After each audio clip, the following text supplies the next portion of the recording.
Hello, and welcome to the HBTV podcast where we talk about all things Harry Potter on HBO, Paramount. Oh, we'll get to it. I'm Mitchell here along with my siblings, Stephen and Jamie. Today we're going to be talking about a deep dive into Gringotts, which is our place of the day. But first, there is so much news or trickles of news that feel like a lot. And then there's some fun rumors we're going to chat through. You can give us a follow at HBTV Pod on your socials or email us at hbtvpodcast@gmail.com. And this episode is brought to you by Gringotts. All right. I couldn't come up with a better sponsor than that. Jamie's yawns. I think it should be Paramount. I know. All right. Well, let's dive in. The first piece of news, Netflix withdrew from negotiations. They had the preferred bid, and then Paramount came in, kind of a hostile takeover. They kind of went directly to the shareholders of Warner Brothers and were like, we're going to pay you $31 a share, which ended up being billions more than Netflix. In fact, Netflix gets $8 billion in breakup fees. And so Paramount, which owns Paramount Plus, CBS, they own Nickelodeon, MTV. And so essentially, if you think about this in streaming service language, HBO Max and Paramount Plus are going to be one. In fact, they've already said that, yes, we are going to merge the streaming services, which the real sad thing here is Hollywood, is the jobs, because there's so many common jobs. These companies for big conglomerates are fairly similar, but they both have giant lots. Now, they said they're going to release 30 movies annually in theaters. So that means maybe they won't sell one of the lots, but you have two old Hollywood lots that are going. But streaming service wise, when you think of you as a consumer, you're paying, okay, I'm paying $10 a month for Paramount, paying $15 a month for HBO Max. They're going to combine, I don't know what it's going to be called because they want to keep that HBO vibe, but they also need to shout out the rest of the content. It's going to be something like HBO, Warner, Max, Paramount. Anyway, what did you guys think? That was a good one. That was not a Mitchell original, but I did put it in the notes and I feel good about it. But it just means Harry Potter is going to be, I don't think this is trouble for Harry Potter. This is what Harry Potter is, what they wanted out of this. So it's going to be on whatever this new streaming service is. Well, it's going to be interesting because I don't know if they're going to do it like on Disney Plus right now, where there's technically the Hulu section, but then it's all kind of merged and like whatever it is. I also am like, we were, at the beginning of everything, all these places were like just looking for any content. They were throwing everything up on these platforms. And I'm guessing they're going to cut a lot of fat to not like have too much stuff. So you're going to lose like random little things that are all like niche to us and like, oh, this one random show. And then it kind of just disappears forever because it goes nowhere. So like big losses like that. As far as Harry Potter, it's going to be interesting. I mean, a Paramount is a huge name lot, but it's struggling on its own as well. Like it's not like they kind of do need each other, but if it's mishandled, we could be seeing a new merger in like 5 years. Well, and the interesting thing is that it wasn't a tech company, because I think a lot of people thought a tech company would, which Netflix has something in common with tech companies as well as traditional studios, because it's not. And they've also said that Warner, Paramount, whatever, is going to continue to license assets out. So like CBS Studios, for example, did Modern Family. So even though it was a Disney ABC run thing, it was actually done by different. So all those studios actually were cross-pollinating. And a big thing was they sub-licensed things to Netflix to try and make some extra cash. But yeah, things will get lost. Like, they did a Rugrats reboot in 2021. It's already off. And I don't know why, because they're not paying traditional residuals, royalties. So, but Netflix did that too. They took a bunch of really recent stuff, and for whatever reason, it was costing them money. Whereas I thought if it's a Netflix original, you can keep it on your service in your deep library forever. But yeah, we're going to lose some things. It's going to be weird. I think Harry Potter's safe. It's going to be the crown jewel, along with DC and Game of Thrones from the Warner perspective that comes into all this. Well, hopefully. Well, I think it's just that the industry, it's changing so much, right? The way people consume entertainment, the way that it's produced, the way that it's marketed is also different. So I think the biggest challenge is going to be to like, how do you still keep these brands like with their own identities? Like, how do you keep the HBO stuff, right? And how do you keep, your weird Star Trek spinoffs over here on Paramount Plus, like their own little thing? Because Paramount has had like some of their own, pretty impactful shows that a lot of people know of, but not on the level of HBO. You haven't watched Paramount Plus, Mitchell?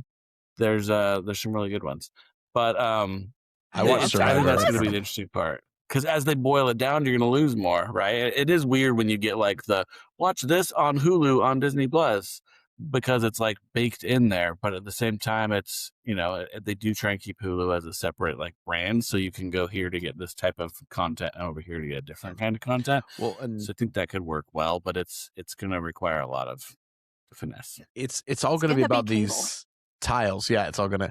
The thing is, it's going to go back to like this channel. It's going to be so expensive, and part of that is sports rights. Netflix doesn't have a ton of sports rights, whereas these companies do. So you're going to have to pay more while this is trying to challenge Disney and them. Now, Disney, again, here, very only recently did they start calling it Hulu. It used to be called Star, but Hulu is a tile on Disney Plus, which is essentially what they're headed towards there.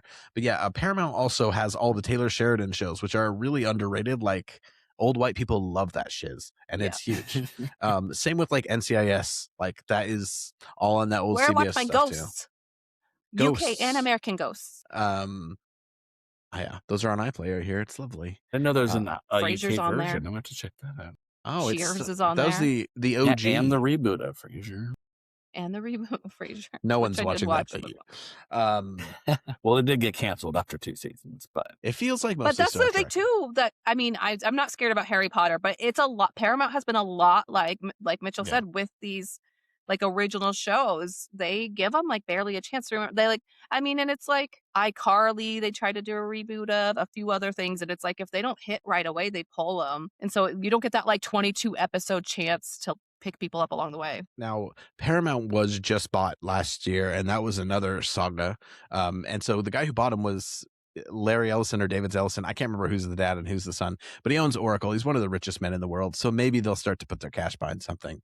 Anyway, we've dwelled on this. It's kind of an inside industry thing, but it does affect Harry Potter quite a lot. Well, I mean, Harry Potter's one of the tentpole brands or WB, right? You've got Harry Potter, you've got DC, you've got your Game of Thrones. Like, those are the big ones. So you know that that's what's going to stick around and they're going to invest in it. It just has to perform so they don't, it doesn't get lost amongst all the other crap that they're producing. Because 30 movies a year is a lot. And I don't even want to guess how many streaming shows they're going to be trying to put out then between the two studios and this mega, streaming service they're going to have. I've been watching some flipping shows, which I never used to be into on, and like I love house hunters and flipping shows, and now they're merging them. So they house hunt and then they flip and then they remodel what they found. Fixer Upper did that. Yeah. No, yeah, they remodel the one house they're in and they look for another one and figure out which one's better. Yeah. And then what's that one? Love it or leave it. It's a good. My dentist office always has that one on. They have this one is called Beachfront Bargain Hunt Renovations. Seriously, it's a real show. Okay, I digress, but there's a lot of content there. I thought there was a point there. I thought we were going to. Well, it is Harry the fact Potter that it's like be 3 shows in one. Yeah. That'll be Harry Actually, Potter they on probably the will beach make a Harry Potter fixer. I'm going to make your house into the burrow. Oh, I'd love that. I could go for that. I could use some more storage space. All right, let's move on. There's lots of little news tidbits here. It's the 25th anniversary celebration of the Sorcerer's Stone, and at the studio tour, they're putting new props on display. They're doing a mini little show called The Secrets of Sound Effects, and then they're doing a new activity passport, and they're doing putting the Quidditch rig on display. And their big thing is they're going to show different elements from like the things you do before you get to the Sorcerer's Stone. So lots of new stuff. I can't imagine they do amazing with return business. So I always am curious about what they're reinfusing into the studio tour. Come visit. I will take you there. I won't pay, but I'll guide you on the train. But does that make it any more enticing to you? Well, always, I want to go. But no, I think the other one was the WB World in Abu Dhabi, getting Harry Potter Land, or whatever version of it. But what I read said they're getting a full-size Hogwarts and Diagon Alley. That would be massive and awesome. So we need to go. Let's do it on location episode, guys. And this is technically being done with Mural, and that is the same company that kind of does everything on Yaz Island, which is an artificial island off of Abu Dhabi that has. So WB World's been there forever, and I've seen some blogs of it. It's a pretty much entirely indoor park. So I'm like, what does full-size Hogwarts mean? Because I've been saying we need a hotel or like even a Disney-size castle of Hogwarts. Why not? And you know what? There's unlimited money. So I hope they do it, and I will visit it because they're also opening a Disney park down there. So family reunion. mom and dad's 60th anniversary. We're going to Abu Dhabi. Hopefully by then, the airspace there is a little bit safer. All right. But yeah, they're going to get Hogwarts Diagon Alley. It's wild. And it's been reported by Forbes and like, I think I don't know whatever version of permits, like there has been something filed, but nobody has said anything from Warner Brothers as far as I know. Cillian Murphy has shut down any Voldemort rumors, which have been floating around forever, but he kind of said that is absolutely not happening. Which I love him, but it's fine. I didn't think that was a need. He would have been awesome, but I mean, there are other people who can be awesome at it, I guess. And then the actress who plays Cho Chang, Katie Luang, hopefully I'm pronouncing that right. She recently popped up in Bridgerton, so she's been doing popped up. It's a major role. I've already binged both parts of Bridgerton season 4. But she has a pretty major role, essentially as the evil stepmother from Cinderella in that season of Bridgerton. And so because she's been in the press, she's been getting asked about the new show, and she may be giving the most generic PR answer of all time. That's like, I hope they have fun and don't get overwhelmed and blah, blah, blah, blah, blah. I mean, she's obviously not as big of a part, and her whoever plays Cho Chang won't be cast. But I think in the past, she's always been like, not oversensitive about the character being named Cho Chang, which it seems just in the last few years, people are like, oh, J.K. Rowling couldn't come up with a more original, less Asian sounding name for an Asian character. And there was debate about that. And I think she's always been pretty positive about the role, but she hasn't obviously done a ton of, big acting since then. So nice of her. I liked what she said too, because, she talked a little bit about being thrown into that, I think when she was 16, and she's like, it was a lot to be like thrown into because the series, had already been going. And so it was already this huge thing. And they asked her if she would reach out to whoever the new Cho Chang was. And she's like, if they wanted me to, I would. I kind of like, she's like, I kind of respect that if they want to do their own thing or, whatever. I think the girl probably had like 3 lines in the movie. 12. So I mean, it's a big deal. She's Harry's only ever, her and Ginny are the only two. So, I mean, but she did not have a big part in the movies. And hopefully we hear from all these characters. To pass on.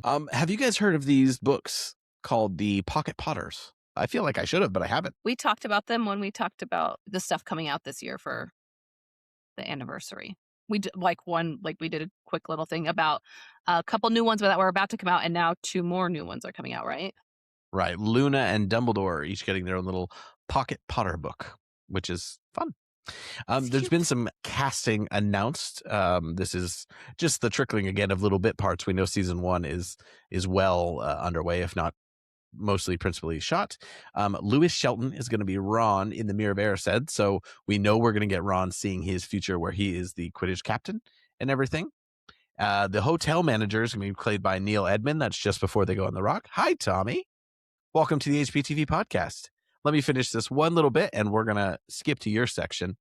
And then Naomi Werthner is going to play Madame Malkin. So we're going to get the little tension robe scene between Harry and Draco. So just a few more castings trickling in as that stuff kind of rounds out and we start to hear more about book 2 and what's going to be in that season. Hi, Tommy. Hi, Liam. Hi.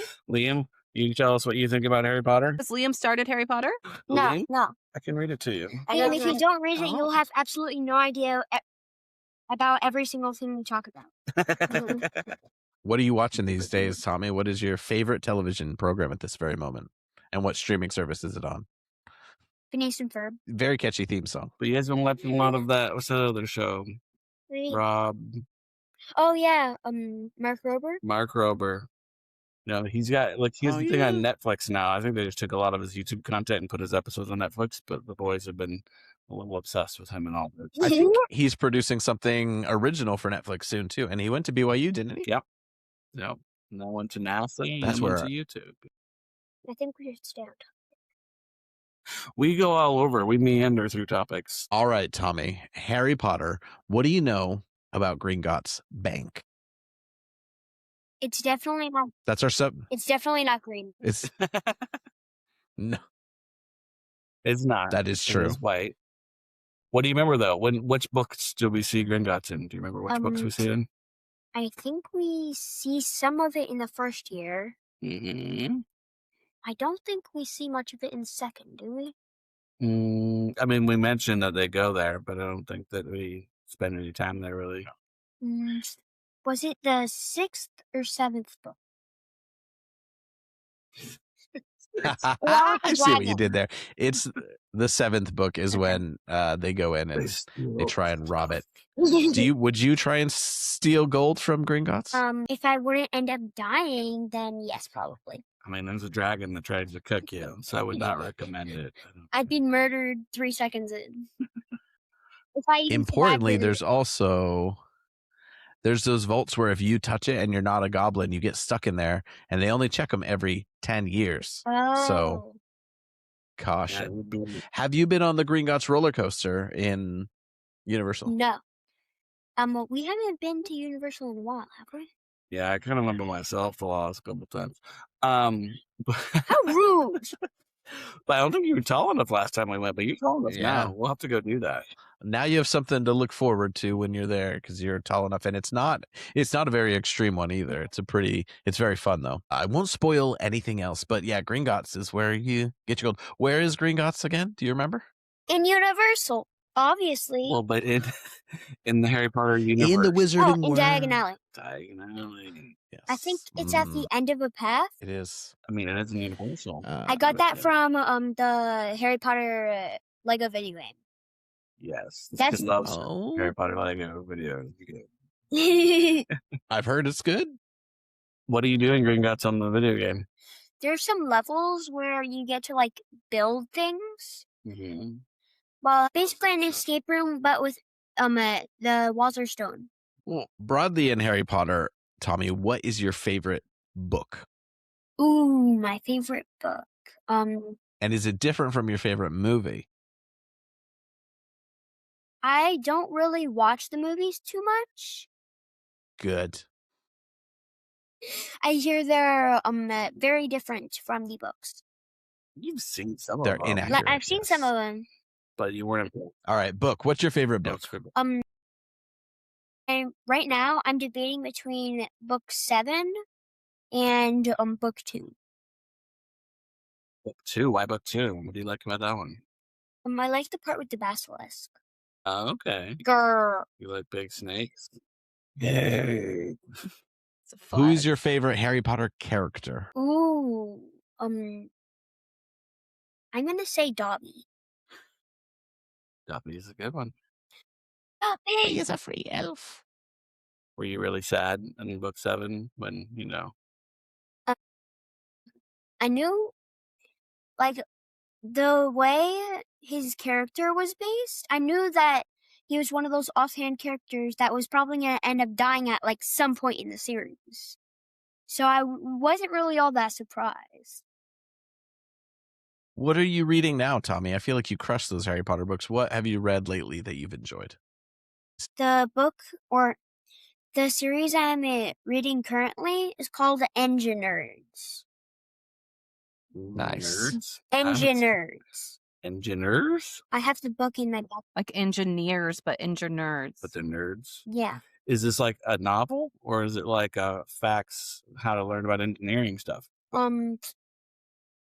It is a book where, I'm not going to spoil too much, but there are some robots involved, and it also does involve the robots shooting brown cubes at more than 90 miles per hour out of the butts. It literally shows it on the cover. But this is like a story. It's like a novel. Yes.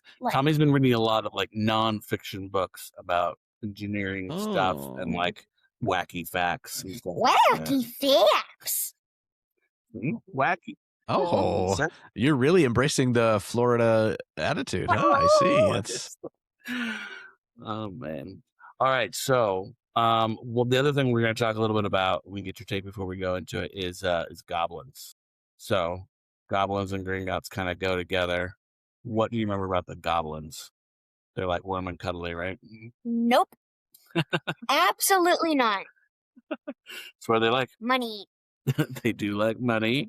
Doesn't everyone like money? I think everyone likes money. It's a necessary evil. Yeah. I need more. Well, you want to stick around when we go through all of our interesting information about Gringotts and goblins? You mean everything on that screen right there? Yep. Do you want to hang out and listen? Yes. Hey, I'm going to cover a couple quick bits of news and then we will go into the rumors. So first of all, John Lithgow did a little interview and he talked about how he's wearing high-heeled shoes. His robes are very heavy and he wonders if he's going to be alive for the wrap party. That's what I said.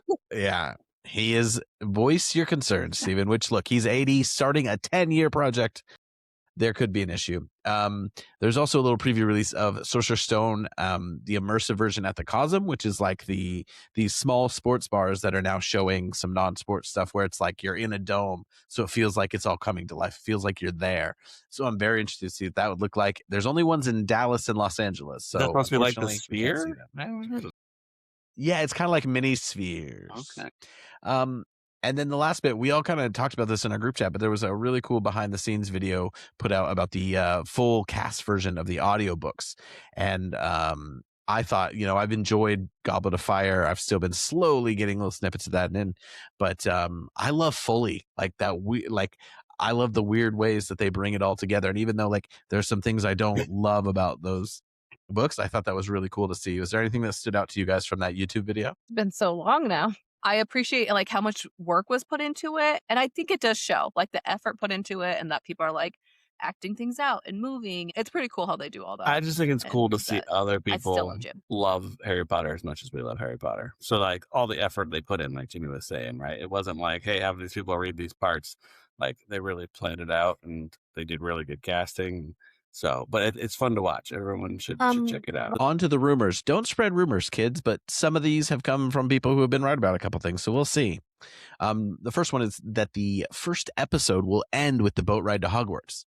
That means we need to cover anything new they put in, Dumbledore and McGonagall, Harry being miserable, really getting those characters, the whole journey to find the letter, and Harry going to Diagon Alley and then back home. Like, there's a lot to cover in one episode if they're going to end with the boat. Well, and they said somewhere, right, that they were expecting the episodes to be between 35 and 55 minutes. So, I mean, even on the longer end, that's a lot to cover, especially when you know, like, that they're adding stuff in, right? Some of it comes toward that early part. And so it'll be cool, but I like that they're giving us time in the Muggle world. And I mean, because basically they're going to have the Muggle world, the train ride, and then they get off the train and then that's like onto the boats, right? And so it's going to be mostly Muggle stuff, and it'll be cool to kind of see then I think that contrast as they move into the magical world. It's going to be pretty cool. I could have done with an episode and a half, All right. Next one, the creative team is focused on making Quidditch more exciting and engaging than the films, because the films, they kind of get samey and messy, and they said expect flying sequences with Joseph Kosinski-style shots. Kosinski, of course, was the director of Top Gun, Maverick, and Formula One. Like, he's really been known for finding innovative ways to make the flying and the sport seem a lot more visually interesting. So that will be fun. Hopefully it looks cooler. I don't know. Quidditch is just not that important to me. And I say that as someone who loves sports. Oh, I'm excited for Quidditch because the technology just wasn't there the first few movies. And so they were very clunky and it was very much like, I don't know, inserted, or there was, weird computer graphics and stuff where they were trying to substitute, make it look, and it just didn't work. So I'm really excited to see what they do with it. Tommy, are you slowly realizing how boring podcasts are? Because we just kind of talk about absolutely weird Harry Potter things. Okay. That's all right.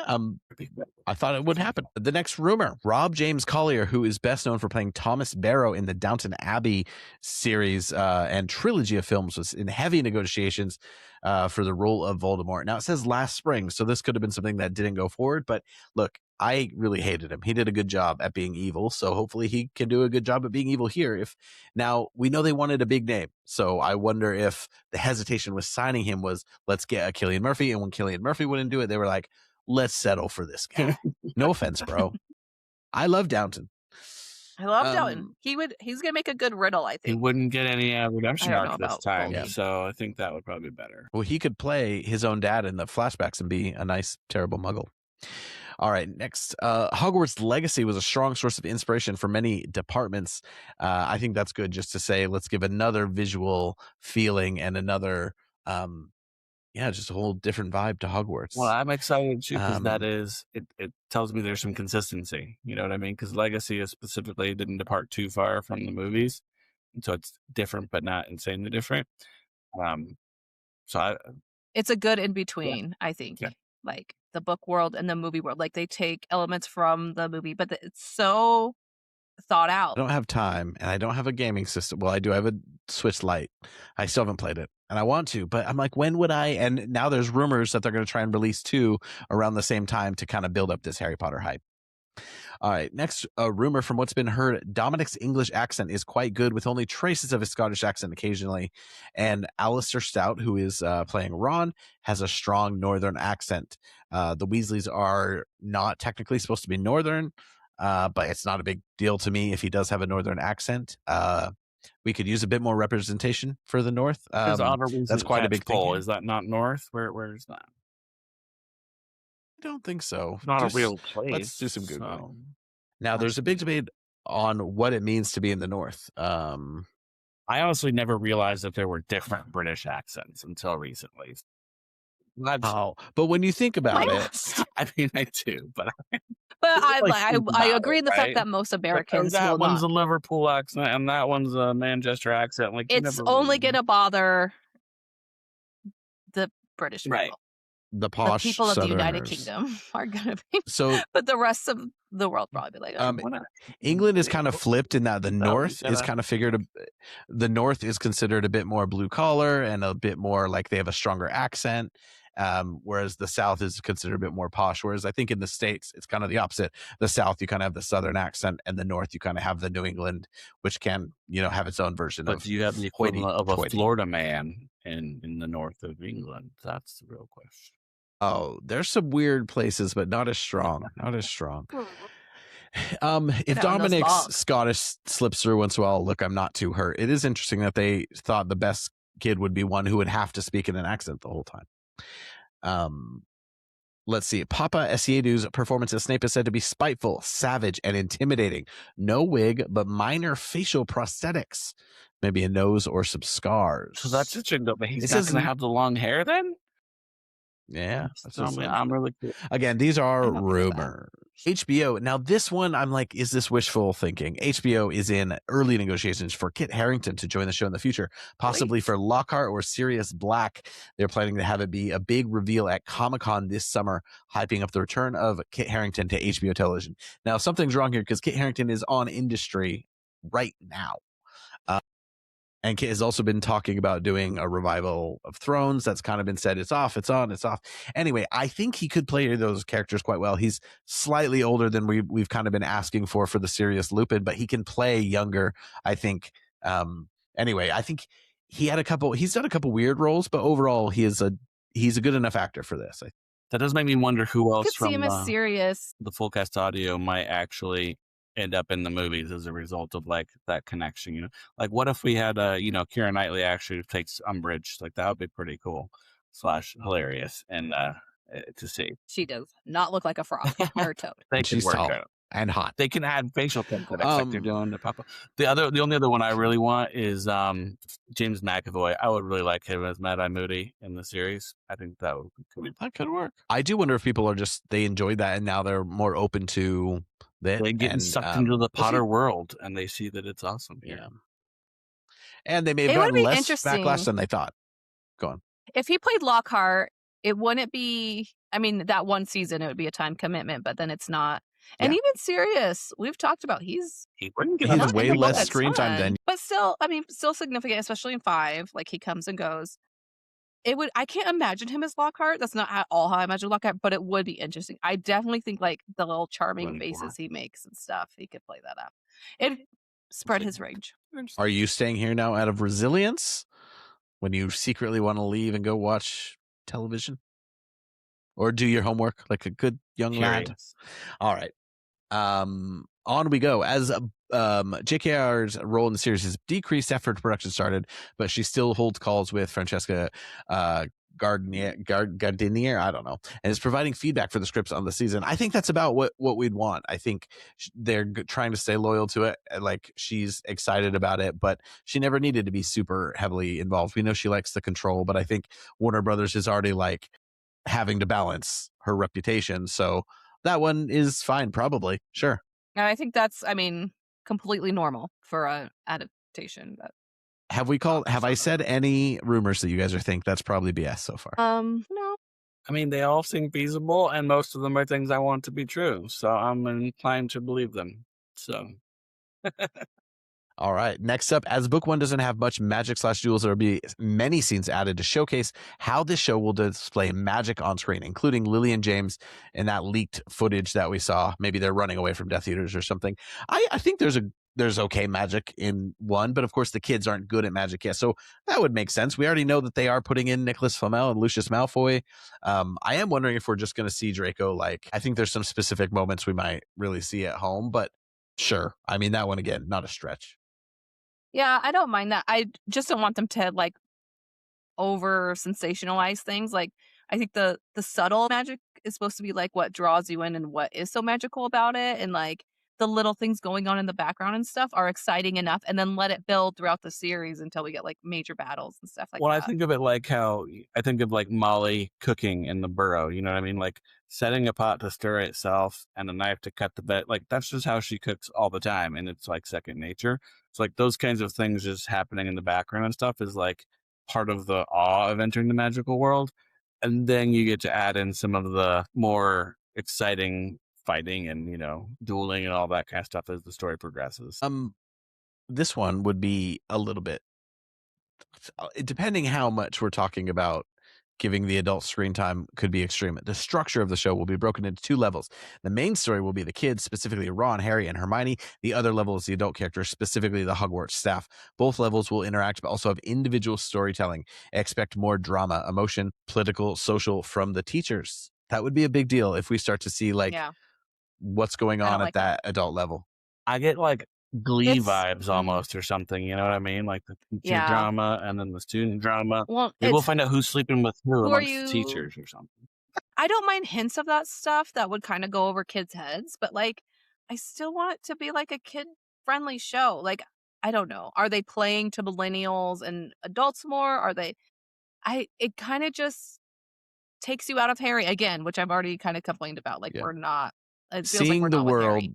Through Harry's eyes is quite critical to the I think shows. it's complicated too. I think they're overcomplicating if they're doing that. It kind of reminds me of Boy Meets World, where season 1 was really about Corey. It was more of a family show, and then season 2, all of a sudden, you had Jonathan Turner into season 3 and Eli, and you had their dating lives, and then don't get me started on that. But it really had like these 2 levels of show interacting, and they would try to be it just never. And I like build up to that because, but that's such a big part of the book is Harry maturing and realizing and coming to the place where like adults become more humanized to him because he's growing up and he's seeing that he's idolizing people less and he's realizing like, oh, they're flawed and things like that. Like, that should also be happening in the series, but whatever. Next one, John Lithgow is unrecognizable as Dumbledore. We've seen it. He's that's not true. He's a force of nature to watch. Let's hope. He has a flawless British accent, completely different from The Crown. That very well possible.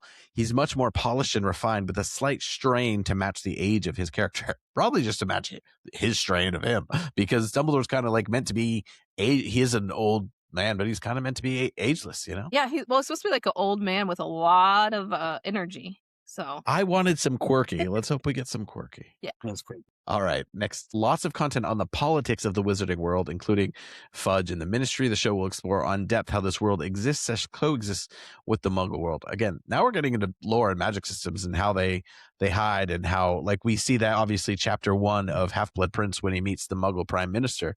If we're going to get more of that, I think involving the politics makes sense, but again, you have to build up to it because it comes such an important thing in book 5 that I guess building up to it a little bit more could be interesting. Obviously in book 4 it's important, but kind of a one-off with Bagman and Crouch.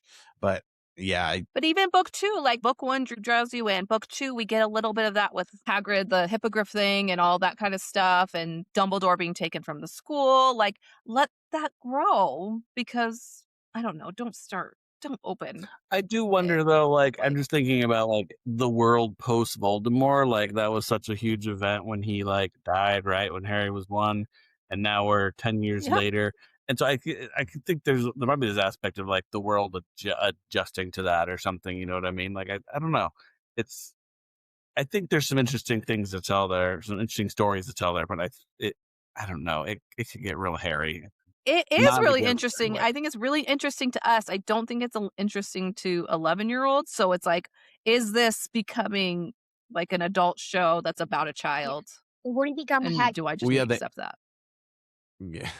They got to pull at least, even if they're not pulling in the young kids, which they should be because they're contemporaries and they should be looking up to Harry and everything. Like, you need that younger generation involved. Crabs and Goyle will be more than Draco's bodyguards and will have more speaking lines. I mean, they're kind of supposed to Good be for you. one-dimensional characters. You know what else I'm thinking is if they have all this adult stuff, are they going to create new things that need to pay off in later books that we don't have time for? Because the story we Yeah, already have that's is going to take all that time. That's what I was going to say. You better map this crap out.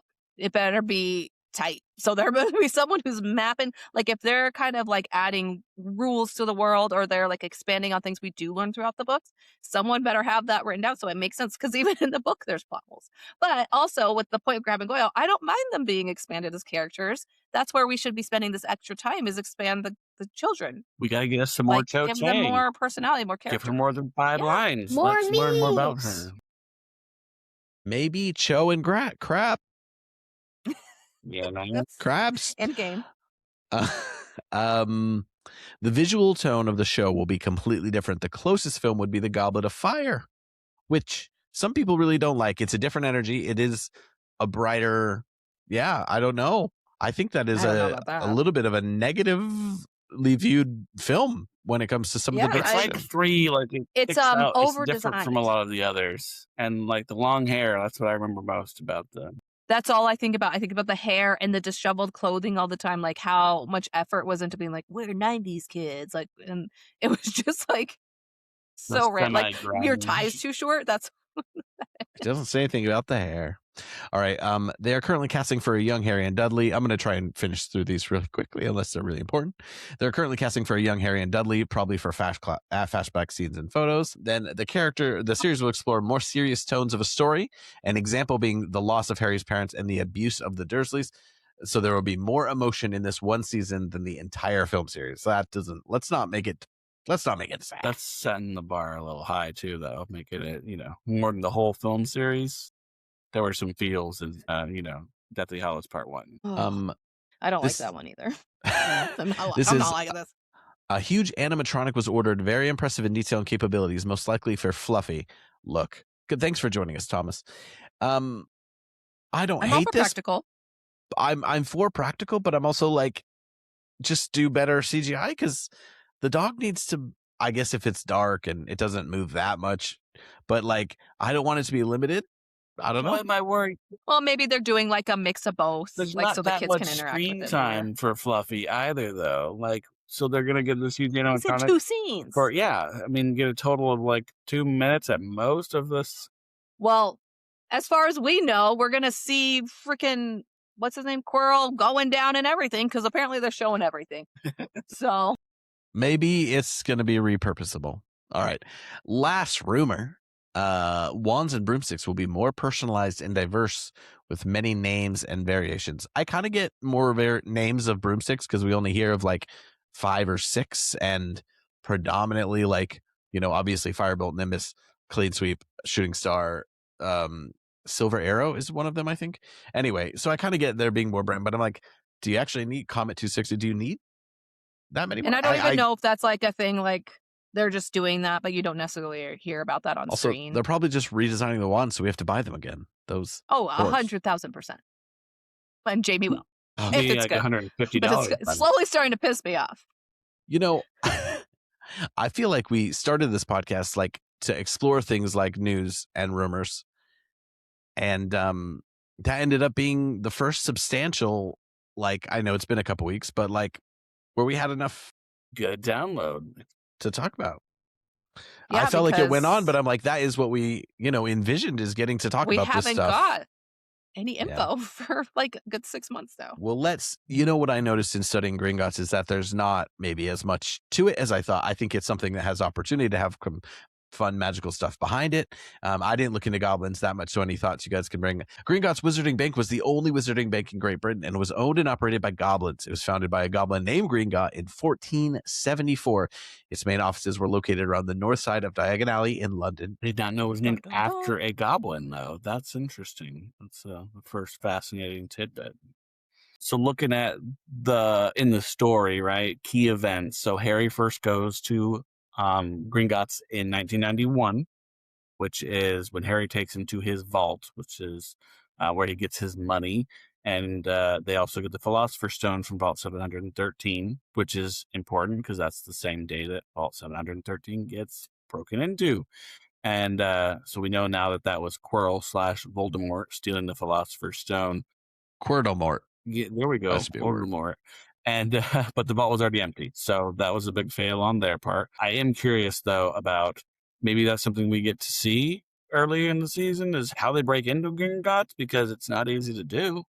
So I mean, I guess if you're Voldemort, but he was like a sad little thing attached to Quirrell at that point. But I digress. The other parts where we spend a good amount of time in Gringotts is the heist when Harry, Ron, and Hermione break into Gringotts and steal Hufflepuff's cup, and they escape on a dragon, which is like super badass. And they fly a Ukrainian iron belly dragon that guards the lower vaults. And then the bank is noted for its high security. So the Thief's Downfall is a spell which removes disguises, which they come in Apologies Potion, and that doesn't last very long. The Gemino Curse, which multiplies objects. There's the Flagrenti Curse, I think, which makes the objects really hot. So that's something that was missed in the movies that annoyed me, was that they didn't get burned or anything. They just had stuff multiplying.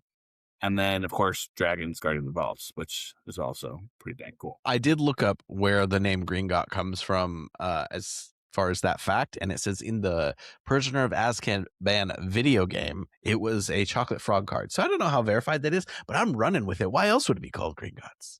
It sounds right. It sounds like it. Because when you read the Gringotts Wikia page, there is so much like, here's this thing we learned because a guy did it in this mobile video game no one ever played. Like, I don't know. So I'm trying to focus on canon, but you do have to think there's a lot of depth to this place that's supposed to be massive and this mysterious, because we know a lot of wizarding history is about goblin wars, and goblins resent wizards in a lot of ways and have their own magic. So Gringotts is kind of the thing that brings those people together. And I think it's said at times the ministry and the goblins have struggled over control. So anyway, worth talking about. But besides goblins, there are some wizards who work at Gringotts, including curse breakers. What does that mean? So we know that Bill's a curse breaker, and we hear about it when Harry gets the pamphlet of different careers in his 5th year. And then the pamphlet says, "Are you seeking a challenging career involving travel, adventure, and substantial danger-related treasure bonuses? Then consider a position with Gringotts Wizarding Bank, who are currently recruiting curse breakers for thrilling opportunities abroad." And so curse breaker is a title used by witches and wizards who removed, countered, or broke curses placed on objects or places for a living. So I'm really curious about this, because as a curse breaker, like, what's the point? Like, it's a bank. So banks are where people put their money, or in this case, sometimes treasure that they already have, and the bank holds it for them. So is the bank sending curse breakers out to like find lost treasure protected by curses? And then what do they do with the money? They keep it? Or is this like a service they provide? Be like, hey, if you inherited a pyramid full of gold that you can't get to because of a curse, we'll have our curse breakers come break it for you, or break into it for a fee. You know what I mean? But like, I always thought that was kind of weird. Like, if Bill breaks curses for Gringotts, but like, then what? Does it mean you just get at the gold and the bank keeps it? And does he ever slip a little something in his pocket? Because, I don't think he probably... I think it's just a service they provide and you pay for it. Maybe. I do think there would be a big issue with people cursing valuable things, though, so that no one else could have them. And then if they die, what do you... Well, like, it's funny because it actually kind of relates to what Mr. Weasley does, because he looks into Muggle artifacts that have been cursed. But I wonder if they act as some sort of treasury. And yeah, this is to acquire valuables for Gringotts. But it is an interesting thing that doesn't get explained. And it also makes me think these are kind of the Indiana Joneses of the wizarding world, or the I don't know. What's the word? Like the archaeologists, to some degree. I like that though. They should give Maybe Bill's character to show like a real Indiana Jones vibe. I wonder if he could like port the fedora and stuff. this is the spinoff we've not been thinking of. Curse Breakers miniseries. I'm in. I'm calling Paramax right now. I'm here right now. Curse Breakers. Gringotts Dragon is a Ukrainian iron belly, was used to guard several high security vaults. Are there more than one dragon? Do you remember, doesn't Harry think he sees like a bit of fire around the corner one time? Of course, they break it out. It is kind of sad though, because this dragon has been trained to expect pain when he hears these clankers. And so it's kind of a really sad, lonely life. He's also blind. So it's actually pretty bad. Yeah. And, well, and it's also like, we'll talk a little bit about the goblins and like the Goblin Rebellion and everything, but it's just interesting that they're fighting against being treated lesser because they are different to wizards and, humans, but yet they have no problem treating a creature the way they do. And they're just like, well, that's how it is. It also makes me wonder, once they fly that dragon out to that lake or whatever, like what happens if the dragon's really like mostly blind and it's just been in a cave and abused its whole life? Like what happens to that dragon? Does it go wild and just eat all the people? I'm sure. I feel like there's a whole other side story there we could get. And it was guarding a very old vault. We talk about this. The lower you go, the more valuable the vaults are.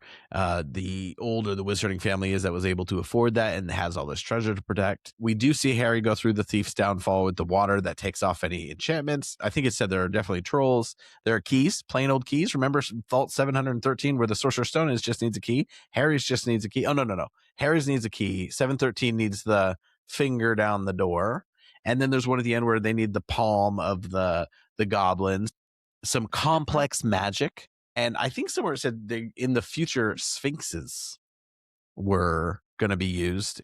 We saw a sphinx, of course, in the maze. And then a probity probe. What is a probity probe? Probity probe is a weird name. It's a type of dark detector that looked like a golden car antenna and was waved in front of a person in order to detect concealment, spells, or hidden magical objects. So it's like before you probably would go down to your vaults. I was going to ask about the sphinxes. So does that mean that, like, you have a key for these kinds of vaults, the goblin's hand for those kinds of vaults, and then you got to answer a riddle to get into your other vaults? Like Ravenclaw Tower? But maybe it's like if Bellatrix used a sphinx, she set the riddle, or the sphinx agreed on a riddle with her, and she has to tell her kids the answer if they want to get in. Would need a curse breaker. It's a good idea. Sure, it doesn't seem like the most safe because Harry Potter was 14 when he got past the Sphinx. But the critical thing here is the goblins, and we know the goblins are like a big part of this story. So what did you guys learn about? I wrote the note, the touch of a goblin. But what did you guys learn about goblins? I remember the first time a goblin touched me. It was magical. No, so he almost went a whole episode. But Tommy left. Sorry, Mom. But so Bill Weasley says, and I believe this comes from book 7 from Deathly Hallows, we're talking about a different breed of being. Dealings between wizards and goblins have been fraught for centuries. There's been fault on both sides. I would never claim that wizards have been innocent.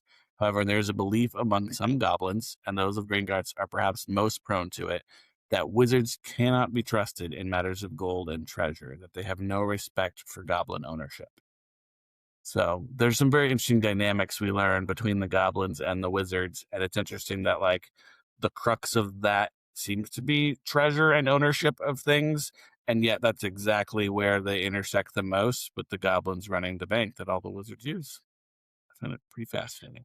Well, and I also think it's like they treat them lesser because they're not wizards. And also we learn throughout the series that wizards do that to have more control over magic, because goblins don't need wands. They can use magic like house elves. And so that's also what has led to a lot of the goblin rebellions and things like that, is goblins fighting for their rights. So, them being given control over Gringotts and money and stuff is kind of just like putting them in a place, I guess, for the I think wizards. That's actually something that the Fantastic Beasts films do well, is they show the wizard's relationship to the muggles and how it's kind of out of fear, but it's also kind of out of control and this, the way that wizards view muggles is just like a stepping stone to the way they view goblins and house elves, literal like slaves who enjoy slavery. And I think that's actually, it's a lot of questions that get at, and of course the books do, and the stories do kind of answer them. And we know there's more to this goblin like situation than ever. And it's the goblin rebellions are kind of mentioned as a throwaway thing, like, oh, you got to know those for your history of magic OWLs, but we don't really learn that much about them. Well, we don't. The kids had to be Did- tested though, so they learned some other stuff that we just don't. Well, what do we know about goblin rebellions? There's been a series of uprisings by the goblins because they've been treated as inferior by wizards. One early in 1612 took place near Hogsmeade. A major rebellion in 1752 destabilized the ministry so badly that 2 ministers for magic resigned before the crisis was brutally suppressed. That conflict led to 1752 Goblin Accords. And another 18th century uprising featured a goblin named Berg the Unclean. I'm Jamie the Clean. Memorable enough to later earn a chocolate frog card. The last known rebellion occurred in 1890, led by Ranrock, who attempted to harness ancient magic to give goblins an advantage over wizard kind before ultimately being defeated. So we hear about it as a major subject in the books in Hogwarts history of magic curriculum. And we hear about when Harry's taking his OWL. And so the kids have to learn a lot about it. But it's still interesting, as like Hermione kind of points out and is a great underlining theme, is that, like, you know, of course the house elves are happy where they are because it's a better situation, and the goblins are just accepting their fate for what is. But it is kind of sad, but it's also complicated because the goblins, like Bill mentioned, are very complicated beings who see the world and see money and things that they've made very differently than how the wizard functions or humans function. Yeah, we kind of left out the key to how they view things differently, is that an object belongs to its maker, especially it seems something like art, weaponry, something where goblins have used their magic to make it special. Like, we know goblin made swords can't be imbued with the blood of whatever can kill a Horcrux or whatever. Like, so they feel when the wizard dies, they sold it to great Granny Weasley. When she dies, she needs to return the item. So when she bought it from the salesperson, it was just for her lifetime. Whereas wizards, of course, as like we view things as heirlooms. And I think there might be something about that with dwarves who do all the mining in Lord of the Rings. Like, it's not that exact same, but there's like they view property and they view things differently from humans and elves, and humans and elves even in that story view things differently. I think it's a whole relationship issue with elves. Yeah, cause more problems. It is a good way for the different beings to kind of interact.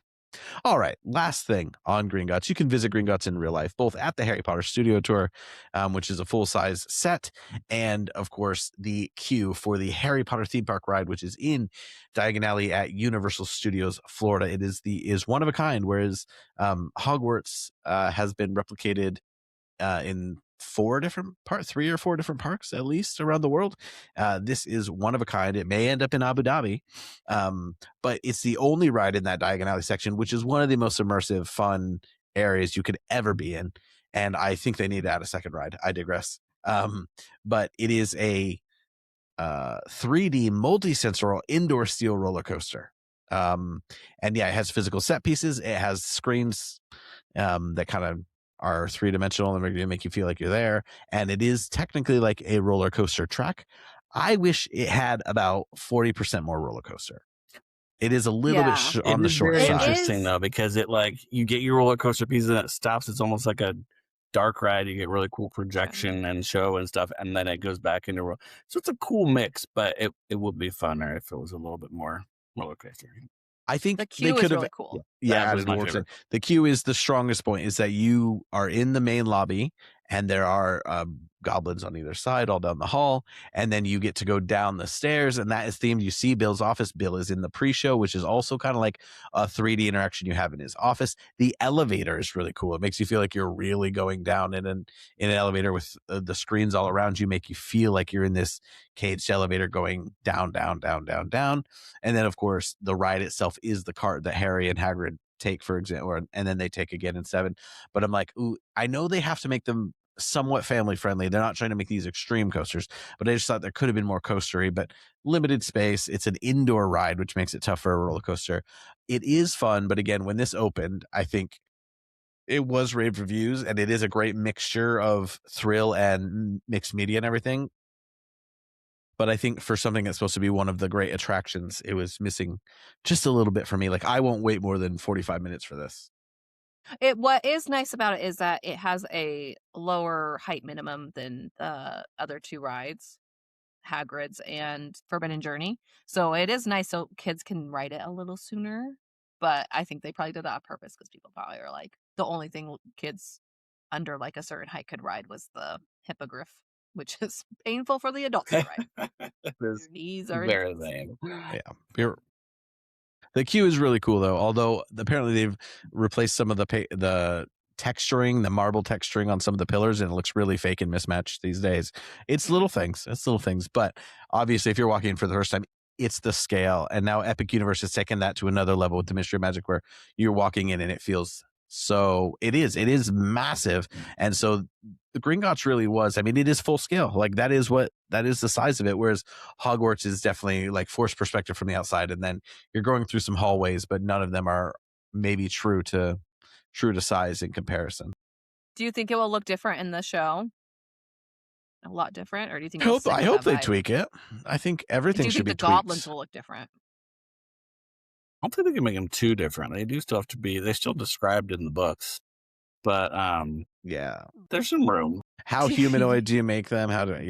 Well, and like the way they're dressed and stuff. I don't know if you guys remember, like a few years ago, Jon Stewart made like a statement, kind of criticizing the goblins in Harry Potter. I don't know if he was talking about the books or the movies, but being a play on like Jewish people, and that he found it a little anti-Semitic. Well, because and so I do wonder if they'll change their dress and stuff. Do anything to differentiate, but at the same time, they are known to have, and goblins in general in lore have, like they go from anywhere from orc to hobgoblin to these goblins, which are much more humanoid. They're known for having big pointy noses, and then just because they handle the money and because they counteract the culture of wizards and how they handle money. Like, I don't know if Jon Stewart's the one who spearheaded that, but definitely it's something that, again, with the Cho Chang thing, it seemed once J.K. Rowling pissed everyone off, and then people found anything within the book. And obviously, if a Jewish person read that, like saw that at any point and felt like, ooh, there might be some underlying connections here, I think that is perfectly valid. I don't think that's where Joe was going with it, but that's easy for me to say. Well, and he did clarify eventually and kind of said that he doesn't think she directly did it or she was directly playing off the stereotype, but that's just built into our culture, and so that it just kind of happened. But also, us as the descendants of Jewish people, why didn't we become more money-minded? So maybe the stereotype doesn't. We got none of the positive or negative stereotypes of Jewish people at all. We really let grandma down there. But if they can differentiate it maybe in any way to make it more sense, like more that, because at one point she was asked if there are any characters, and she said Anthony Goldstein, and then don't we later he could be related to Queenie? Isn't Queenie's last name Goldstein in the? Yeah, Queenie and Teenie. So we're Queenie and Teenie Jewish? Her name was Tina. But it needs to be Teenie because her sister is Queenie. Like, come on, Queenie and Teenie. We did this when we watched those 3 movies, and I just ran with it when you said that. That's funny. All right. Wow. Well, again, we had news to have joyful times. We had rumors. You know what? I like those rumors because they're actually, some of them are so realistic and to a point where they could be right or wrong, and some are more bold and. We do have a lot of information. I think we should put together like a rumor tracker, because we always forget about the rumors, and then when the show actually comes out, you don't remember what was right, what was wrong. I want to put together a tracker, and we go through the first few episodes. We can be like, wrong. I know that. Let's put one on the document and copy and paste them all over. But it's exciting because we are within. On September 1st, they usually do a big thing, and then there's the 25th anniversary and stuff.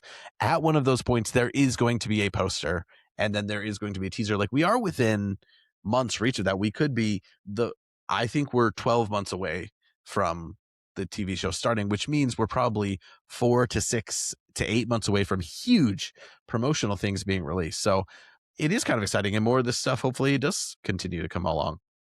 It's true. I mean, we're not. Yeah, we figure we're 9 months, 8-9 months from a trailer. 6 or 7 months from a teaser, a poster. I think we could get it even sooner. I think we get a poster. Early summer. Poster, yeah. I think. Well, see, and it's silly, but we've all wondered, like, what's the font going to be? What are they going to keep? What are they going to not keep? Anyway, well, thank you guys for joining me on this adventure, and please continue to join us here at HBTV Podcast, your home where we're the only ones doing this, probably, breaking down every bit of information here, and we always want to hear from you, chat with people. I've reached out to some people on YouTube who are YouTubing about Harry Potter stuff right now to see if they want to come and chat about it, because it feels like we're in the door early. There's all these YouTubers that are looking towards the UK Universal Park that's going to open in 2030. And a few of them got together and started a podcast. I'm like, we're the Harry Potter nerds. Let's get together. But we're going to keep on rolling, and we're going to keep deep diving into the people, place, and things, and let you know what's important that we want to see in the TV series from those. Did you guys have any final thoughts? Don't screw it up. And John Lithgow, please don't die. Please don't die. Please give us a follow at HBTV Pod, where you can find out about every new element that's coming out. We'll always post fun stuff to there as well in between. But for Jamie and Steven, I've been Mitchell. Jaime, send us out. Peace out, snitches.